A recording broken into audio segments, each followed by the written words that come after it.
Vamos lá? Mais um bloco de língua portuguesa, concordância nominal, assunto que você realmente aprecia, né? Parece, isso é a mesma coisa de você comer aquele queijinho do reino, né? Eita, olha aí, ó, queijinho do reino, lá com pãozinho, é o sabor daquele queijo do reino, é concordância nominal. Tiago, mas eu não acho assim, não. Olha, eu acho que concordância nominal é um assunto tão interessante que dá vontade até de chorar, né? E tão emocionante que é esse assunto. Meu diretor, o que é que você acha disso? É assim mesmo? O diretor está fazendo assim com a cabeça, dizendo que concordância nominal é um assunto maravilhoso, dá vontade até de chorar. De vez em quando eu vejo o diretor ali e pergunto, depois é um assunto que é emocionante. Mas se você não acha assim, eu creio que tudo é na base do treino, né? Então vai chegar um dia que você vai se sentir tão emocionado de estudar esse assunto que você vai chorar. Tiago, tudo bem, mas deixa de papo furado e continua aí tua aula. Vamos lá, né? Eu vi o primeiro caso de concordância nominal do ponto 15. Mas o que o ponto 15 dizia mesmo? Adjetivo antes de dois ou mais substantivos. Não foi assim? Adjetivo antes de dois ou mais substantivos. Foi isso que eu falei no ponto 15. Mostrei o primeiro caso. O primeiro caso. O que dizia o primeiro caso? Adjetivo antes de dois substantivos, só que tudo isso, olha, o adjetivo e os dois substantivos, todos eles estavam funcionando como complemento de um verbo. E se isso acontece, o adjetivo só pode concordar com o substantivo mais próximo. Então fica atento a isso, tudo bem? Então vem para cá. Segundo caso. Neste segundo caso, o que eu tenho? Novamente eu tenho um adjetivo antes de dois ou mais substantivos. Só que eu vou colocar assim, olha. Chegou animada, ou chegaram animados, chegou animada, ou chegaram animados. Deixa eu isolar essa parte aqui para a gente entender. A mãe e o filho. Tudo bem? Aí vem comigo aqui, olha. Mãe. Substantivo o quê? Feminino. Filho. Substantivo masculino. Perfeito. Substantivo feminino, substantivo masculino. Tenho aqui um adjetivo, que é o adjetivo animado.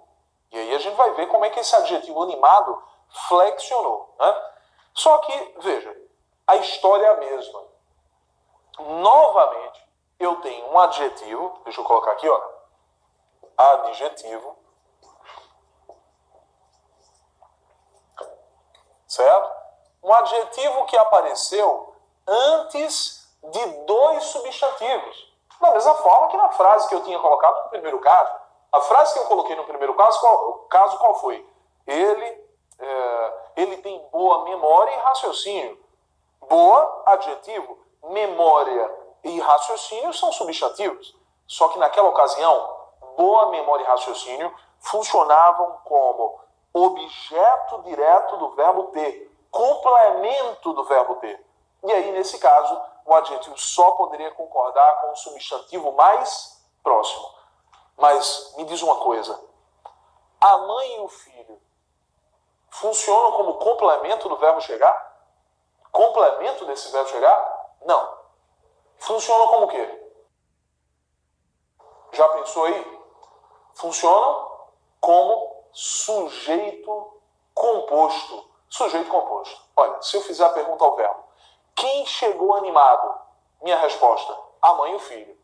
A mãe e o filho chegaram animados. A mãe e o filho chegaram animados. Então, pessoal, vou marcar aqui, olha, isto que nós temos aqui é o nosso sujeito composto. Sujeito composto. Tiago, o que é sujeito composto mesmo? Um sujeito formado por dois ou mais núcleos. Quantos núcleos eu tenho aqui? Dois. Mãe, filho. São os dois núcleos. Tudo bem? Quando eu perceber um adjetivo antes de um sujeito composto, esse adjetivo tanto poderá concordar com o núcleo mais próximo, nesse caso é mãe, ou com os dois núcleos, mãe e filho. Isto é, eu posso sim dizer animada a mãe e o filho, ou chegaram animados a mãe e o filho. Tiago, quando você diz que chegou animada a mãe e o filho, você quer dizer o que mesmo? Bom, eu quero dizer que a mãe chegou animada e que o filho chegou com ela. É como se eu quisesse focar apenas na figura da mãe. Eu quero focar apenas esta figura aqui, nesta figura da mãe. E o filho é como se fosse um acompanhante dessa mãe. Está ali acompanhando a mãe. Né? Eu sempre faço uma comparação em sala de aula, quando eu estou no presencial, dizendo o seguinte. Vamos dizer que eu vou fazer uma biografia. Eu vou escrever uma biografia. Essa biografia é sobre Luiz Gonzaga, o rei do Baião. E aí, em determinado momento da biografia, eu coloco lá a frase: naquele dia chegou alegre Luiz Gonzaga e o filho. Chegou alegre Luiz Gonzaga e o filho. Percebe que eu só concordei com Luiz Gonzaga. Mas por que eu só concordei com Luiz Gonzaga? Porque ele é o meu foco. Luiz Gonzaga é o meu foco. Então chegou alegre quem? O Luiz Gonzaga e o filho. O filho é só um acompanhante. É como se eu dissesse, chegou alegre Luiz Gonzaga acompanhado pelo filho. Dá para entender isso? Agora, vamos dizer que eu vou escrever uma biografia dupla. Sei lá, vou inventar aqui uma história. Né? Uma biografia dupla. De uma dupla sertaneja. E aí eu vou fazer uma biografia sobre Chitãozinho e Chororó. Certo? Nesta biografia, eu, em determinado momento, digo lá, chegaram alegres Chitãozinho e Chororó. Olha, eu posso dizer que chegou alegre Chitãozinho e Chororó? Não, porque se eu disser chegou alegre Chitãozinho e Chororó, eu estou só destacando a figura de Chitãozinho. E a de Chororó não. Né? Então, na verdade, eu tenho que concordar com os dois, porque os dois são importantes para mim nesse texto que eu escrevo. Dá para entender? Então, isso aqui é o que nós chamamos de concordância de ênfase. Se eu quero enfatizar a figura da mãe, chegou animada a mãe e o filho. Se eu quero enfatizar os dois elementos, as duas figuras, chegaram animados a mãe e o filho. Dá para entender isso? Tranquilo? Belezinha, né? Fácil demais. Olha, fácil não diga que é difícil. Eu acho que dá para entender perfeitamente que a gente pode concordar com o núcleo mais próximo, concordar com os dois, quando eu notar que o adjetivo apareceu antes de um sujeito o quê? Composto. Isso é fácil de entender. O grande problema é você lembrar disso depois. Né? Eu acho que todo mundo vai concordar comigo em relação a isso. Mas como é que eu faço para lembrar? Exercício. Nós vamos fazer muitos exercícios sobre isso. Né? E claro, pessoal, além dos exercícios que eu fizer aqui em sala de aula, não, no estúdio online com vocês têm que buscar exercícios na internet. Né? Vai lá em sites que são específicos disso. Claro que eu vou responder exercícios, né? Mas se você ainda sentir necessidade, tira dúvida comigo e também procura sites na internet que tragam sites confiáveis, que tragam questões sobre concordância nominal para que você possa praticar. Olha, tudo é prática, pessoal. Quando você pratica, você consegue entender isso e aplicar isso de maneira muito mais fluida, né? Então, fica atento a isso. Então, eu vou para o nosso 16º caso. 16º caso. Nesse 16º, eu vou ter o seguinte, olha. Eu vou perceber um substantivo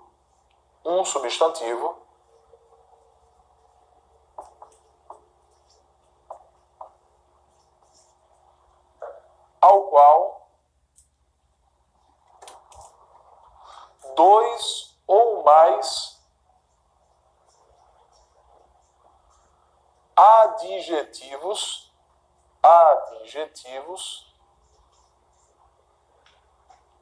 estão ligados. Veja, o que eu tenho agora? No caso 15, tanto no primeiro caso, quer dizer, no ponto 15, tanto no primeiro caso como no segundo, nós tínhamos 2 substantivos e apenas um adjetivo. Aqui eu tenho um substantivo, certo? Ao qual 2 ou mais adjetivos estão o quê? Ligados. Como é que vai funcionar isso? Vou colocar aqui, ó. O primeiro exemplo diz o seguinte: ele fala as línguas inglesa e espanhola. Inglesa e espanhola. Beleza. Aí, o que acontece aqui, pessoal? Línguas. Nosso substantivo. Tá aqui, olha, coisa maravilhosa, fácil até demais. Línguas, substantivo. Beleza. Temos aqui inglesa e espanhola, 2 adjetivos. Nota que a palavra línguas, assim como o seu determinante... Tiago, quando você fala em determinante, determinante é o que mesmo? Artigo, pronome, numeral e adjetivo. Só que eu não vou contar adjetivo aqui como determinante, até porque a minha análise vai ser sem isso aqui por enquanto, sem o adjetivo. Eu vou contar aqui que eu poderia ter antes a palavra línguas, artigo, pronome, numeral. Artigo, pronome, numeral. E aqui eu tenho meus adjetivos. Nota que o determinante, o artigo, que apareceu acompanhando a palavra línguas, também está no plural, como a palavra línguas está. Mas por que eu coloquei no plural? Porque eu tenho 2 línguas às quais eu tenho que fazer referência. Isto é, ele fala o quê? Ele fala as línguas inglesa e espanhola, né? Que línguas? As línguas inglesa e espanhola. A palavra línguas está no plural porque tem que fazer referência a esses 2 adjetivos. Claro que a gente sabe que são os 2 adjetivos que estão ligados à palavra línguas. Mas para a gente entender melhor, para não complicar a nossa vida, ele vai pedir isso para você, mesmo na prova do concurso? Claro que, veja e entenda. Substantivo não aparece ligado ao adjetivo. Isso não existe. O adjetivo é que aparece ligado ao substantivo. Mas por uma questão didática, né? Para você entender melhor, percebe o seguinte. A palavra línguas, ela vai fazer referência a quantos idiomas? 2. Inglesa, a língua inglesa, quantas línguas, né? As línguas inglesa e espanhola. Então, como eu quero fazer referência às 2, eu vou utilizar a palavra línguas no plural. Isso até é óbvio, né? Eu não vou dizer ele fala a língua inglesa e espanhola. Eu quero fazer referência às 2. Perfeito? Tranquilo, né? Então, só lembrando que inglesa e espanhola são adjetivos. Adjetivo 1, adjetivo 2. Perfeito. Eu vou apagar aqui em cima para não ficar muito embaixo do quadro. Venho para cá. Venho para cá para a nossa letra B. Vou deixar a letra A aqui no quadro ainda, para a gente perceber. Certo? Fazer a divisória aqui para a gente perceber melhor. Olha só. E minha mão tá troncha aqui, ó. Vamos lá. Ficar bonitinho aqui no quadro. Olha só. Letra B de bola. Nessa letra B, vou fazer o seguinte. Ele fala...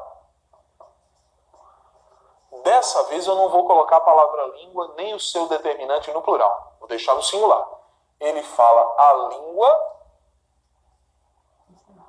inglesa. Bom, só que eu não posso dizer que ele fala a língua inglesa e espanhola. Não posso colocar dessa maneira. Para que eu coloque o meu substantivo e o determinante dele, né, no singular, para que eu deixe no singular, ele fala a língua inglesa e a espanhola.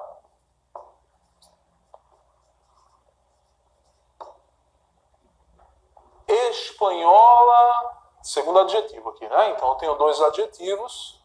Só que, pessoal, como eu tinha dito, eu não poderia dizer Não poderia escrever aqui, ele fala a língua inglesa e espanhola. Eu tenho que deixar esse A aqui, olha, esse determinante aqui, um artigo, esse determinante que nesse caso é um artigo, né? Mas por que eu tenho que deixar esse artigo?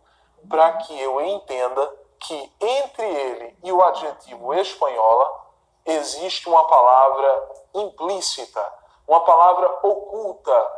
Essa palavra que é a palavra língua. Então, se eu deixar a primeira palavra, o meu primeiro substantivo, no singular, que foi o caso, significa que eu vou utilizar esse substantivo apenas para fazer referência a quem? A inglesa. Ele fala a língua inglesa e a espanhola. E a espanhola o quê? E a língua espanhola. Só que a palavra língua eu deixei implícita, sem problemas. Então, olha as duas possibilidades que nós temos para a construção de significado, ao mesmo sentido, o significado é o mesmo, só que a construção é diferente. Ou eu digo, ele fala as línguas inglesa e espanhola, a palavra línguas no plural, para fazer referência aos dois adjetivos, ou eu utilizo a palavra língua no singular para fazer referência apenas à palavra inglesa, e aí, olha, deixo aqui um artigo antes do segundo adjetivo, ou melhor dizendo, antes do último adjetivo, porque eu poderia ter vários adjetivos aqui, né? Ele fala a língua inglesa, espanhola, tarará, e a, certo? Então eu poderia colocar essa sequência. Então, artigo antes do adjetivo e a palavra língua aí implícita, né? Então esse é mais um caso de concordância nominal. Então, esse é o caso de número 16. Venho aqui ao nosso caso de número 17. Caso de número 17. Bom, aqui no caso 17, pessoal, eu vou falar da concordância com particípio. Particípio. Bom, isso vai funcionar aqui, pessoal, apenas como uma observação, tá certo? Porque o que é particípio? Particípio é o verbo terminado em ado ou ido. Se você esqueceu isso, olha, particípio, verbo terminado em ado ou ido, gerúndio, verbo terminado em NDO, infinitivo, verbo terminado em R, né? A forma pura do verbo. Beleza. Particípio do verbo estudar, estudado. Particípio do verbo crescer, crescido. Particípio do verbo abrir, abrido não, aberto, né? Aberto. Abrir, aberto. Cobrir, coberto. Dizer, dito. Escrever, escrito. Fazer, feito. Bom, acho que basta. Ver, visto. Certo? Então, Michel, você disse que particípio é o verbo que termina em ado ou ido? Sim, mas esse particípio do qual eu tratei agora é o chamado particípio irregular. Particípio que não termina em ado ou ido, mas aparece na formação de locuções verbais. Quando eu digo, ele devia ter feito o trabalho. Feito, particípio do verbo fazer, né? Então não termina em ado ou ido, mas é considerado também como particípio. Só que aqui o particípio que eu quero é o particípio terminado em ado ou ido, certo? Particípio terminado em ado ou ido. Beleza, pode ser o outro também, o particípio irregular. Mas eu quero esse agora, tá certo? Tiago, particípio não é verbo? Sim. E verbo tem plural? Tem. Verbo tem plural. Só que é o seguinte, veja e entenda. Particípio, gerúndio e infinitivo são as chamadas formas nominais dos verbos. E essas formas nominais, como já diz o nome, elas se transformam em nome. Tiago, e verbo não é nome não, é? Não. Verbo é verbo, para gramática, e nome é nome. E o que é nome? Substantivo, adjetivo, advérbio, conjunção e assim por diante. Né? Mas o que eu vou mostrar aqui? Que o particípio ele pode se apresentar em uma frase como um adjetivo. Ele pode se apresentar em uma frase como um adjetivo. Então entenda o seguinte. Vamos lá. Ele está cansado. Pessoal, cansado é o particípio do verbo cansar. Terminou em ado aqui, olha. Particípio do verbo cansar. Só que nesta ocasião, o particípio faz o papel de quê? De um adjetivo. Como ele faz o papel de um adjetivo, ele vai concordar com o substantivo ou com o pronome ao qual ele faz referência. Nesse caso, um pronome masculino, né? Então, ele está cansado, cansado masculino singular, concordando com o pronome ele. E está é um verbo de ligação. Verbo de ligação. Tudo bem? Então, o que acontece, pessoal? Letra B de bola. Revistados.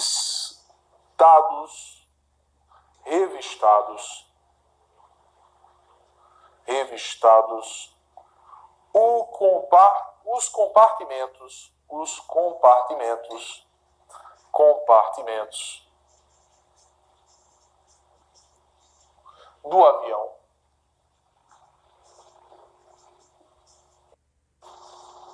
Vírgula, todos puderam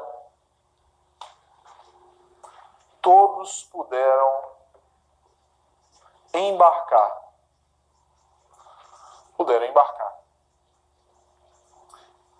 E olhe para mim. Você já percebeu que embarcar significa entrar no barco? Embarcar. Entrar em um barco. Só que a gente utiliza esse verbo para dizer que vai entrar no avião, né? Então, eu vou embarcar no avião. Isso é o que nós chamamos de catacrese. É uma figura de linguagem chamada de catacrese. A catacrese, pessoal, que não apenas ocorre nessa situação. Catacrese ocorre quando eu falo de pé da cadeira, o pé da cadeira. A cadeira não anda para ter pé, né? A perna da cadeira. E cadeira tem perna? O braço da cadeira. E cadeira tem braço? Né? O dente.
Para dizer que vai entrar no avião, né? Então, eu vou embarcar no avião. Isso é o que nós chamamos de catacrese. É uma figura de linguagem chamada de catacrese. A catacrese, pessoal, que não apenas ocorre nessa situação. Catacrese ocorre quando eu falo de pé da cadeira, o pé da cadeira. Cadeira não anda para ter pé, né? A perna da cadeira, e cadeira tem perna. O braço da cadeira, e cadeira tem braço. Né? O dente do alho, e alho morde, para você dizer que tem dente. Né? A asa da xícara, e xícara voa desde quando? Mas nós utilizamos essas palavrinhas, isto é, asa da xícara, dente do alho, perna da cadeira, embarcar no avião, porque nós não temos uma palavra mais apropriada para dar nome àquela parte da xícara, aquela parte do alho, aquele pedacinho do alho. Talvez haja um nome científico, mas nós não utilizamos esse nome científico por não haver um nome adequado, né, no contexto geral. Então nós utilizamos a palavra em um contexto que não é habitual à palavra. É o que nós chamamos de catacrese. Tudo bem, mas voltando aqui à concordância nominal, olha, revistados. Olha, revistado é o particípio do verbo revistar, que está no plural concordando com quem? Com os compartimentos. Compartimentos é o nosso substantivo, isto é, os compartimentos revistados do avião, todos puderam embarcar. Revistados os compartimentos do avião, todos puderam embarcar. Revistados concordando com compartimentos. Então, sempre assim, particípio, quando funciona como um adjetivo, vai concordar com o adjetivo. Tudo bem? Tem que ter cuidado, porque particípio pode fazer parte de uma locução verbal, né? Vou colocar como observação nesse espaço aqui, olha, para a gente não se confundir. Se eu digo aqui, os alunos, olha, cuidado, vou colocar como cuidado,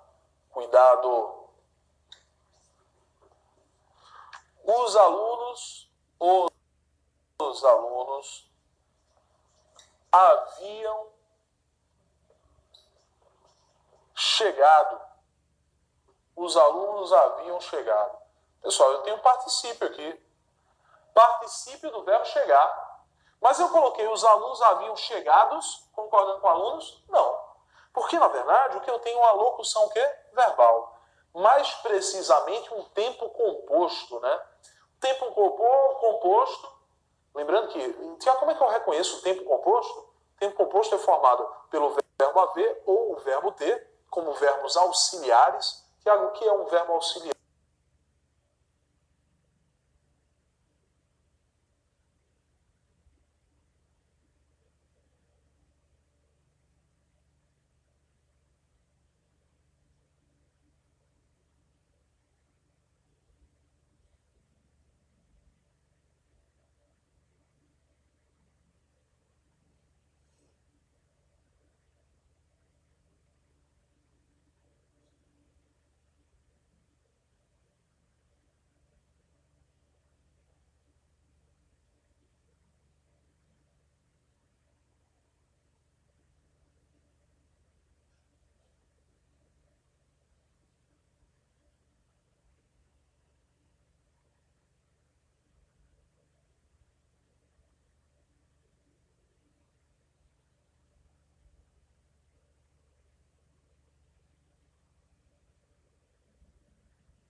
Tiago, o que é um verbo auxiliar, Tiago? É o primeiro verbo da locução verbal. Olha, dois verbos. O primeiro, verbo auxiliar. Colocar o nome aqui, olha. Auxiliar. E o segundo verbo é chamado de verbo principal. Beleza. Quando o verbo auxiliar está sendo representado pelo verbo haver ou pelo verbo ter, e posteriormente aparece um verbo no particípio, eu tenho o chamado tempo composto. Mais precisamente, o que nós temos aqui é o pretérito mais que perfeito composto do indicativo. Pretérito mais que perfeito composto do indicativo. Mais que perfeito, Tiago? E o mais que perfeito termina em ra, R-A, eu cantara, eu vivera, eu estudara, eu saíra. Isso não é o pretérito mais que perfeito? Sim, pretérito mais que perfeito simples. O pretérito mais que perfeito composto é formado pelo pretérito imperfeito do verbo haver ou do verbo ter, mais o particípio de qualquer verbo. Então, pretérito mais que perfeito composto do indicativo nós temos aqui. Bom, mas isso não interessa. Aqui não. Só estou citando por desencargo de consciência. E para você relembrar o que, porventura, você tem estudado, né, ou nós temos estudado aqui, né, nós tenhamos estudado aqui em algum bloco, tá certo? Então, o que eu tenho? Os alunos haviam chegado. Haviam está no plural. Mas chegado está no plural, tem como dizer os alunos haviam chegados? Não. Porque quando eu tenho locução verbal ou tempo composto, o segundo verbo não vai ao plural, pessoal. O segundo verbo não vai ao plural. Só quem vai é o verbo auxiliar. Tudo bem? Então nós temos aí um caso em que o meu particípio não funcionou, como adjetivo, portanto não flexionou. Então eu venho aqui, olha, apagar para